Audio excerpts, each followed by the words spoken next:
Barev, imagine this. You're in Yerevan, a friend invites you for coffee, and you want to suggest a day and time in perfect Armenian. Sounds pretty good, right? Well, that's exactly what we're going to do in this explainer. We're going to unlock that exact skill, mastering the calendar and the clock, so you can navigate your schedule just like a local.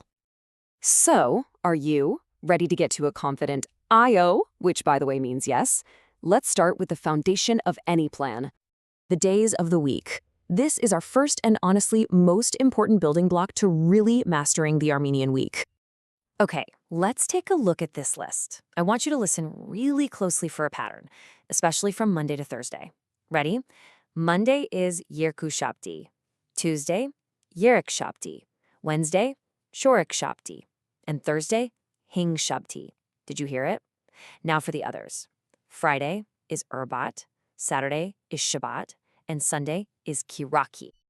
So did you catch that repeating sound, shabti? As you can see right here, it's the ending for every single weekday. And here's the really cool part. Shabti comes directly from the word Sabbath. This little piece of linguistic history is basically your shortcut to remembering almost the entire week. It's a fantastic example of how language tells a story, isn't it? So we've got the week handled. Now, let's kind of zoom out from that 7-day view to the full 12-month calendar. You might be surprised at just how much you already know. As we look at this list, just listen to how familiar some of these sound.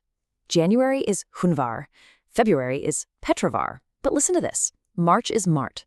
April is, well, it's April. And as we go down the list, you'll see more, like September and Hoctember for October, all the way to Dictember for December.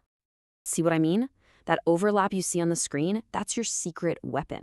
Because so many Armenian months are what linguists call cognates, words with a shared origin, you're not starting from zero. Not at all. You're just connecting what you already know to a new sound. It's a huge confidence boost. Okay, so you can now circle a date on the calendar. Awesome. But what about the time? Let's zoom right in from the day to the hour. This is where the language becomes part of your minute-to-minute conversations, you know? This question right here is about to become your new best friend. Zhamə khanin e. Let's say it together.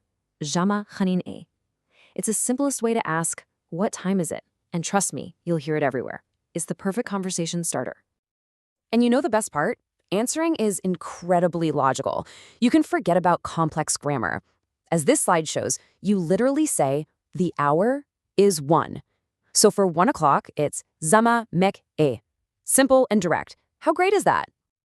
Let's run through a few more. For 2 o'clock, following our pattern, it's Zhamə yerki keri yes e. Now look at 3:30. The structure is yerek ans kes e, which literally means something like 3.5 is past. It's a little different, but still makes total sense. And for more general times, you can just say aravote for it's morning, or yerekoe for it's evening. All right, we've covered the days, the months, and how to tell time. We've built the foundation.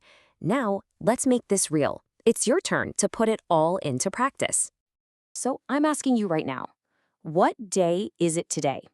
Think back to that first list we saw. How would you say it in Armenian? I'll give you a second. And to help you out, here's the exact sentence structure you need. Aysor means today. You just need to fill in that blank with a day. So, for example, if it's Monday, you'd say, Aysor yerkushabti. Go on, give it a try. Shatlov. Seriously, very good. You've just equipped yourself with the essential vocabulary and patterns to talk about the calendar and the clock in Armenian.